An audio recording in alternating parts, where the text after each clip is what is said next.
From bare feet to a billion dreams. There was once a young boy named Ethan, born in a forgotten village where poverty was not just a condition, it was a way of life. His family lived in a tiny house made of rusted metal sheets and cracked wooden boards. During heavy rain, water leaked through the roof so badly that his mother had to place old pots and buckets around the room to catch the dripping water. At night, the cold wind slipped through the broken walls, and the family would sleep huddled together under one worn-out blanket. Ethan's father worked as a day laborer. Some days he found work carrying bricks at construction sites. Other days, he walked for hours only to return home with empty hands. His mother washed other people's clothes by the river. She worked until her fingers became wrinkled and sore, earning just enough to buy a small bag of maize meal. There were many nights when dinner consisted of nothing more than plain porridge and water. Yet somehow, his parents always smiled. Not because life was easy, but because they wanted Ethan to believe tomorrow could be better. Every morning before sunrise, Ethan walked nearly 10 kilometers barefoot to school. His shoes had fallen apart years earlier. The rough road was covered with sharp stones. In summer, the ground burned his feet. In winter, the frost numbed them until he could barely feel his toes. Still, he never complained. While other children laughed at his torn clothes, Ethan simply smiled. One afternoon, a classmate pointed at him and shouted, "Look! Even beggars dress better than you." The entire classroom burst into laughter. Ethan lowered his head. He pretended not to hear. But inside, his heart shattered. That evening, he sat outside their small home watching the sunset. His mother quietly joined him. She noticed the tears he was trying to hide. "What happened?" she asked gently. He looked at the ground. "They laughed because we're poor." His mother placed her rough hands on his shoulders. "My son," she whispered, "never let poverty convince you that you are worth less than anyone else." She pointed toward the horizon. "Do you see that sun?" He nodded. "It shines on rich people. And poor people exactly the same." Then she smiled. "One day, you'll shine too." Those words stayed with Ethan forever.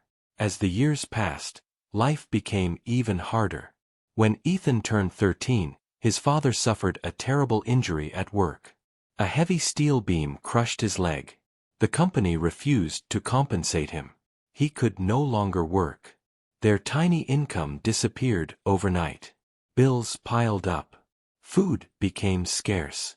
Many nights Ethan pretended he wasn't hungry so his parents could eat.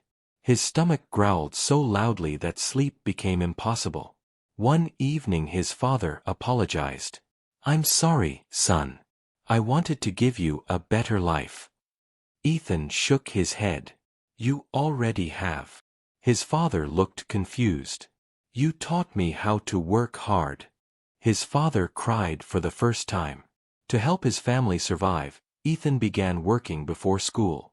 At 4 every morning, he collected empty plastic bottles from garbage dumps. He sold them for recycling. After school, he carried groceries for shoppers at the market. At night, he studied by candlelight. Sometimes the candle burned out. So he continued reading under the streetlights outside.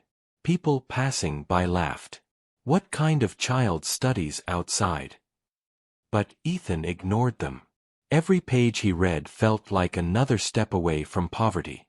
One rainy afternoon, while sheltering inside the local library, Ethan discovered something that changed his life forever. Books. Not school books. Books written by entrepreneurs, scientists, inventors, leaders, people who had once been poor. He realized something extraordinary. Most successful people were not born wealthy. Many had started with less than he had. That discovery lit a fire inside him. He read every book he could find. Sometimes librarians had to remind him they were closing. He was always the last person to leave. Years later, Ethan earned the highest grades in his school. A local charity noticed his achievements and offered him a scholarship to university. The entire village celebrated. His mother cried. His father smiled proudly despite the pain in his injured leg. Before Ethan boarded the bus to the city, his father handed him an old watch. It barely worked. The leather strap was cracked. "This was my father's," he said. "I have nothing else to give you." Ethan hugged him tightly. "This is worth more than gold." University wasn't easy. Everyone else seemed richer. They owned laptops, nice clothes, modern phones. Ethan had none of those. He worked evenings washing dishes in restaurants, weekends delivering groceries. Sometimes he slept only 3 hours. Yet, he graduated at the top of his class. After university, Ethan searched for work. One company rejected him. Then another. Then another. 20 interviews. 30 interviews. 50 interviews. Each rejection chipped away at his confidence. One interviewer looked at his worn-out shoes and asked, "Do you honestly think someone like you belongs here?" Ethan quietly replied, "No. But one day, you'll wish you had hired me." He walked away with tears in his eyes. Unable to find work, Ethan decided to create his own opportunity. Using the small savings he'd earned from years of hard work, he started repairing old computers from a tiny rented room. Business was painfully slow. Some days no customers came. Friends advised him to quit. Relatives mocked him. "Get a real job." But Ethan remembered his mother's words. "One day, you'll shine too." He refused to give up. Months turned into years. He learned new skills every night. He watched tutorials, read business books, listened to successful entrepreneurs. Gradually, customers returned. Then they brought friends. Soon his tiny repair shop became a technology company. He hired his first employee, then 10, then 50, then hundreds. His company expanded across the country.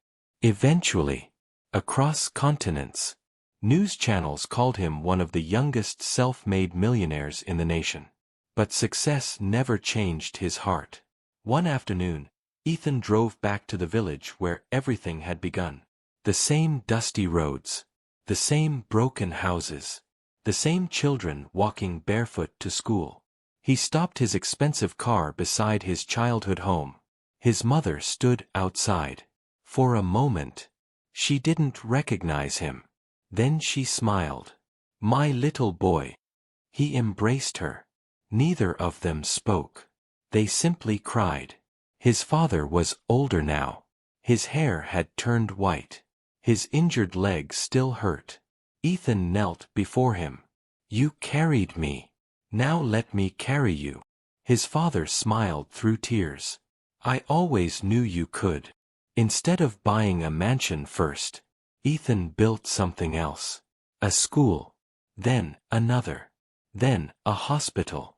He created scholarship programs for children from poor families.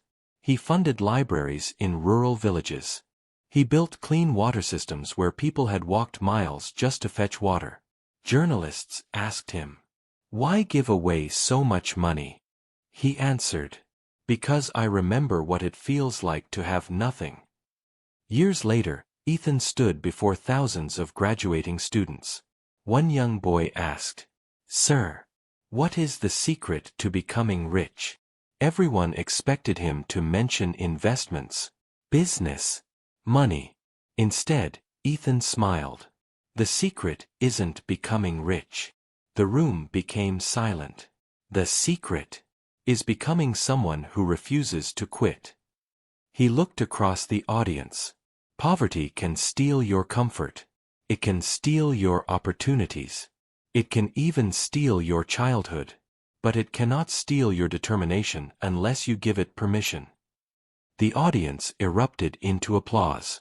One evening, Ethan returned to the hill where his mother had once pointed at the setting sun. She was much older now. They watched the sunset together. She smiled.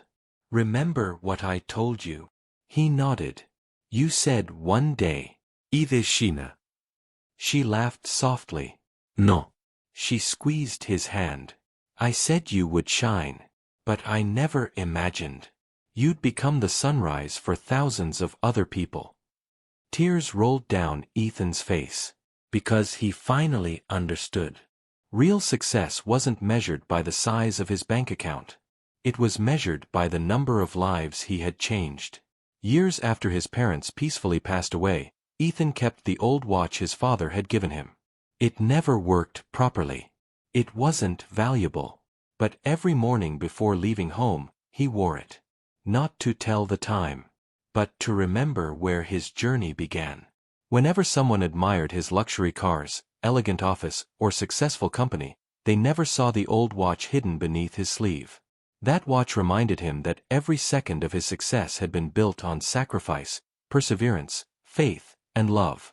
If Ethan's life teaches us anything, it is this. Your beginning does not decide your ending. The place where you were born does not determine the place where you can go. Poverty is a chapter. It does not have to be the whole story.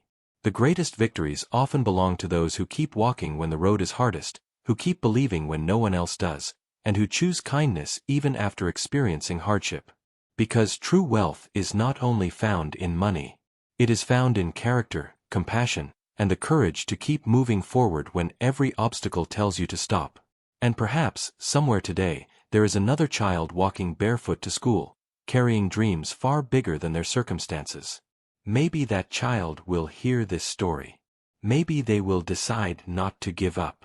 And maybe, years from now, they will become someone else's reason to believe that impossible dreams can come true. The end.